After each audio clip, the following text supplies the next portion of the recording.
व्यवस्थित त्याच्यावर पाण्यामध्ये का बरं गोळवायचं आधी? हां, पाण्यामध्ये याच्यासाठी गोळवायचं की याला सगळं व्यवस्थित चिकटलं पाहिजे.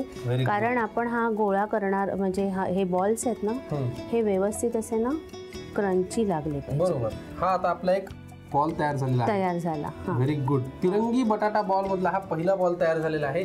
असे आपल्याला खूप करायला लागतील आणि मग डीप फ्राय करायचं. ठीक आहे, मग तुम्ही करा, अजून करून घ्या. ते तिरंगी बटाटा बॉल आम्ही असे छान करून घेतो. ते झाले की मग आपण तळायच्या कृतीकडे बोलू.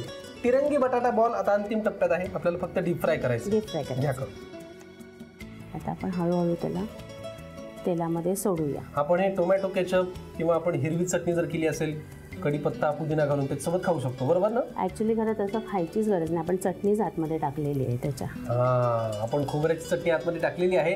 आणि आता हा शेवटचा तिरंगी बटाटा बॉल सुद्धा आपण तेलामध्ये टाकलेला आहे. पटकन तुम्ही लिहून घ्यायसाठी लागणारं साहित्य आणि कृती. तिरंगी बटाटा बॉल्स करण्यासाठी लागणारे साहित्य: उकडून कुस्करलेला बटाटा, खोबरं आणि मिरचीची हिरवी चटणी, कॉर्नफ्लॉर, ब्रेड क्रम्स, पनीर, किसलेलं बीट, किसलेलं गाजर, कोथिंबीर, मिरची, आलं आणि लसणाची भरड, धनेजिरे पावडर, गरम मसाला आणि मीठ. कृती: प्रथम एका वाडग्यामध्ये उकडून कुस्करलेला बटाटा घेऊन त्यामध्ये किसलेलं बीट, गाजर, मीठ, आलं लसूण मिरचीची भरड, गरम मसाला आणि धनेजिरे पूड घालून सर्व एकत्र करून त्याचे बटाटा बीट बॉल्स तयार करून घ्यावेत. दुसऱ्या वाडग्यात पनीर घालून त्यामध्ये मीठ, धनेजिरे पावडर आणि कोथिंबीर घालून पनीरचे गोळे बनवून घ्यावेत. बटाटा बीटच्या बॉल्सला वाटीसारखा गोल आकार देऊन त्यामध्ये खोबरं मिरचीची चटणी आणि पनीरचे गोळे भरून त्याचे बॉल्स बनवून घ्यावेत. हे तिरंगी बॉल्स पाण्यामध्ये बुडवून कॉर्नफ्लॉर आणि ब्रेड क्रम्स मध्ये घोळवून घ्यावेत. कढईमध्ये तेल गरम करून त्यामध्ये तिरंगी बटाटा बॉल्स तळून घ्यावेत आणि सर्व्ह करावेत.